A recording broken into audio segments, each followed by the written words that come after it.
Hallo zusammen, du hast den Kranklitis oder Chris.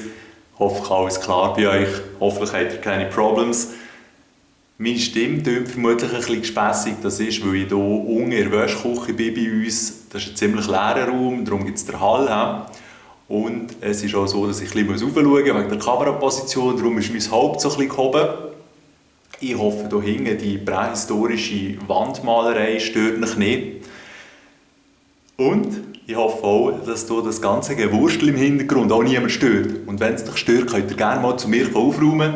Die Sache ist die, das ist so ein bisschen mein HTC Vive Setup. Jetzt nicht das Ganze, aber wenigstens eine Ecke. Ihr seht den PC, so ein bisschen Soundsachen, Konsolen. Ihr seht unten den PVC-Boden, den ich hergelegt habe, damit ich auch mit den Füßen, mit den Zehen so ein bisschen das Gefühl habe, wenn ich ans Ende komme vom HTC Vive physikalischen Bereich. Und hier hinten ist noch so eine Manfrotto Stange, die man halt einfach einspannen kann zwischen Boden und Decke. Die wird so im professionellen Belichtungssektor verwendet und bietet mir auf jeden Fall die nötige Stabilität und Flexibilität, um die Sensoren, die Lighthouses vom Vive zu montieren und eben auch bombensicher dort festzuhalten. Nicht, dass die Kabel runterfallen oder zu gross bewegen wegen der Vibrationen. Und da unten bin ich eben so ein bisschen am Rumturnen. Ich schwenke jetzt gerade auf ein paar Bilder, weil am letzten Weekend, ich habe schon länger die Idee gehabt, dass ich das Vive echt mal gerne raus möchte nehmen, bei uns in Rasen, und dort mal Outdoor probieren, wie das überhaupt so funktioniert. Die Überlegung war natürlich auch, man darf es im besten Fall nur brauchen, wenn die Sonne ist untergegangen. Weil wegen der Linsen, die im Vive drin sind, könnte es sein, dass sich ziemlich schnell etwas aufs Display einbrennt, wie so eine Lupe über einem klassischen Ameisenhaufen. Und auch bei den Sensoren bin ich mir echt nicht sicher, ob das bei Tageslicht gut verhält. Darum habe ich letzten Samstag fast den ganzen Tag so ein bisschen an einer Konstruktion gearbeitet. Ihr seht es hier, richtig Daniel Düsentrieb-mässig. Und ich habe es dann nicht zum Laufen gebracht am Samstag oben, weil ich irgendwie mit dem HDMI-Kabel am Schluss eine zu weite Distanz hatte, obwohl eigentlich HDMI ohne Verstärkung bis zu 30 Meter mögen, ist das nicht der Fall gewesen. Und da habe ich am Sonntag ein bisschen troubleshootet, haben wir ein kürzeres HDMI-Kabel organisiert und habe es dann am Sonntag oben ausprobieren. Und es war auf jeden Fall sehr cool gewesen, weil es schon einigermaßen kühl war im Vergleich zum ultra heißen Tag. Also eigentlich, ja, bei jeder Bewegung hat man auch ein bisschen die kühle Luft gemerkt. Der Nachbar ist auch mal gefragt, was das hier eigentlich für eine Wetterstation sei. Und es hat gut funktioniert. Der Boden ist ein bisschen uneben bei uns im Rasen. Das ist ein bisschen irritierend, weil wenn du im Game auf einer geraden Fläche stehst, wieso sollst du plötzlich so ein kleines Hügel oder eine kleine Daue drin haben. Und es war auch noch schwierig, so, ich sage jetzt mal, die Distanz, wo die Sensoren ja noch gut sehen, die Vive-Sensoren, ist scheinbar bei Maximum 5,5 Meter, und wenn man dann drüber geht, kann es sein, dass man nicht sauber getrackt wird. Ja, und im Rasen, wenn keine Ahnung, eine grosse Fläche hast zum Abstecken, müsste man fast wirklich mit rechten Winkeln und genauem Maß schaffen, dass man durch den Spielbereich hat, wo die Grenzen nicht überschreitet. Und so ins Detail bin ich nicht gegangen, ich habe es mir so ein bisschen klarer mit dem Meter einigermaßen gemessen, aber dann halt auch so ein bisschen Freestyle. Aber wie gesagt, es hat gut funktioniert. Es hat sicher ultra wicked ausgesehen, wenn man von außen geschaut hat. Das hat auch mal Brandine gesagt. Und sie hat sich auch gut amüsiert ab dem Typ, der dort so ein bisschen im Zeug rumgefuchtelt hat. Wie gerne halt. Aber eben, wenn man die Brille anhat, ist einem das egal, was die anderen so zu lachen haben. Die Sache ist jetzt die, jetzt kommt ja dann noch das eine oder andere Game raus. Das heisst, jetzt kommt zuerst mal die Titanfall 2 Open Beta ab morgen offiziell. Je nachdem bekommt man schon ein bisschen früher einen Code. Ich habe leider noch keinen. Aber im Namen von Gamescom, wo glaube ich eher ein bisschen unspektakulär ist, ich habe jetzt noch nicht allzu viel gehört an News oder sonstigen Sachen, die dort neu erzählt werden, ist es eben so, dass man im Zug von der Gamescom die Beta spielen kann. Das ist offen für alle, also die es ein bisschen interessiert, lade ich auch herzlich ein, vielleicht ab morgen oben mal zu schauen, ob sie sich das Ding herunterladen können. Das sind, glaube ich, 2 Maps und 2 Spielmodi. Eine super Chance, mal einen guten Eindruck zu bekommen. Ein bisschen später kommt ja schon, das ist nächstes Dienstag, am 23. genau, das neue Deus Ex. Das ist scheint auch noch gut, habe ich so ein bisschen mitbekommen. Das No Man's Sky interessiert mich keine Bohnen. ist ja auch ziemlich kontrovers jetzt diskutiert worden, wie gut das es jetzt effektiv ist.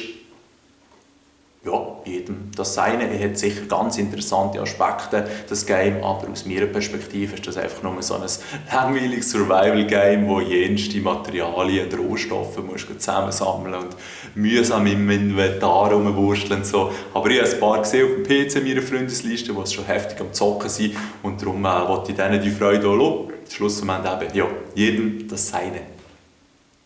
Das HTC Vive habe ich jetzt eben gerade nicht so im Einsatz, weil ich es abgebaut habe am Sonntag oben und habe es jetzt hier in diesem Raum noch nicht aufgebaut. Weil die Idee ist eigentlich, und das habe ich auch schon mit dem Chef dazu angeschaut, dass ich es sogar mal ins Geschäft nehmen darf und dort den Leuten so ein bisschen zeigen. Wieso nicht? Ich arbeite so ein bisschen mit technischen Beruf und kann man eigentlich die neueste Technik den Leuten, die es eben interessiert, schon mal noch zeigen. Und vielleicht entsteht sogar ein kleines Projekt daraus im Geschäft oder keine Ahnung was. Bei einer weltweiten Firma kann auch einiges passieren, wenn man ein bisschen Inputs reingibt. Und darum wollte ich das noch ausprobieren. Es wird einfach ein bisschen schwierig, hier meinen PC zu transportieren, weil der ist ja nicht flach auf den Seiten. Das heisst, man kann ihn nicht auf die Seite legen, um es zum Beispiel in einen Kofferraum reinzustellen. Vielleicht tue ich ihn gescheiter aufrecht hinter den Sitz einklemmen. Das muss ich dann noch schauen. Was ich sicher auch noch schauen werde, ist, dass ich irgendwie so eine Kuppel bastle oder so mit einem Ständer, wo ich dann eigentlich wie meinen Kopf rein tun kann. Und das klingt jetzt vielleicht ein bisschen schräger aussehen. Aber meine Idee ist eigentlich, momentan tue ich Doom-Gameplays auf dem Laptop aufnehmen, oben bei mir im Büro. Dort habe ich ein bisschen eingeschränkte Performance, habe ich ein bisschen eingeschränktes Display in diesem Sinn. Und wenn ich das hier unten aufnehmen könnte, wäre das richtig fett mit dem grossen Bildschirm, der momentan zugedeckt ist und mit der vollen Power von dieser 1080er Grafikkarte. Das Problem ist einfach die Stimme. Meine Stimme hält hier innen viel zu fest und darum habe ich mir jetzt eben so ein paar Holzplatten organisiert, so ein bisschen Dämmmaterial. Und da ist eben wirklich die Idee, dass ich halt links hinter mir und rechts dann halt Dämmung habe, die ich aber auch ein bisschen bewegen kann, nichts Fixes. Und das hat das dann einigermaßen gut klingen beim Recording. Ja, das ist so ein bisschen ein Heimhandwerker-Projekt, das ich dann hoffentlich mal angehe. Aber ich werde sicher die nächste Doom-Folge noch mit dem Laptop aufnehmen, damit ihr nicht allzu lange drauf müsst warten. Das Vive selber in Bezug auf Games, es ist eben schon ein bisschen fies. Es ist wie so oft, wenn neue Hardware rauskommt, ist einfach die Software noch nicht ready. Und nicht ready im Sinne von Qualität, weil, ja,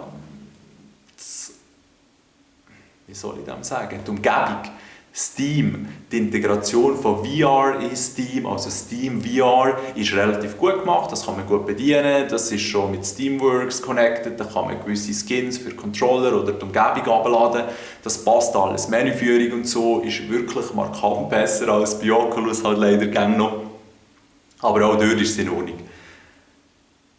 Das Problem, das halt einfach ändert, ist, dass die meisten Games sind halt gerne noch so ein bisschen Technologie-Demos. Und die Games, die dann als richtige Games in dem Sinn verkauft werden, auch wenn sie nur 20 oder 40 stehen sind, wobei 40 finde ich meistens schon sehr viel, ja, sind am Schluss gleich nur Technologie-Demos und dort hat wiederum Oculus die Nase vorne. Man weiss aber auch, dass sie halt die Entwickler mit Geld versorgen, was ich ganz hinterlistige Art finde, aber so läuft es halt auf unserer Geldwelt.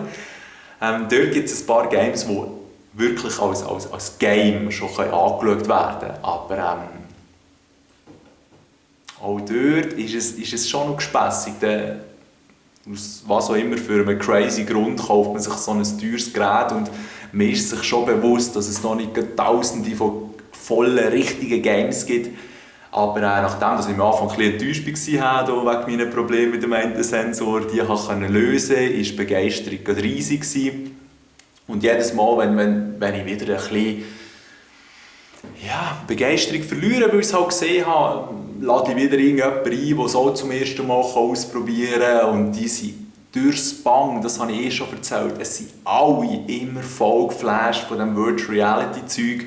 Und ja, das schwappt dann aber wieder ein bisschen auf mich über. Und der Kollege hat jetzt im einen Game Blasters of the Galaxy, jetzt weiss ich es nicht einmal mehr, peinlich, hat er einen neuen Highscore gemacht, hat er meine geschlagen und das war natürlich wieder ein Ansporn gewesen, für mich auch weiter zu probieren und wiederum seine Highscore zu schlagen und so. Hat man auch noch eine interessante Spielerei, aber gleich, das Game ist schlussendlich einfach ein Wave-Shooter und ja, allzu viel kann so einen halt auch nicht geben. Und darum, ja, es ist ein bisschen fies und ich bin gespannt auf die nächsten Monate. Ja, hoffentlich geht es nicht länger, bis irgendetwas Anständiges kommt, aber momentan auf meinem Radar sind eigentlich fast nur Games, die nicht fürs Vive sind. Eben, Deus Ex, Forza Horizon 3, das Titanfall 2 auf jeden Fall, das Mafia 3, ja, alles reguläres Zeug. Ich wüsste jetzt kein einziges Game,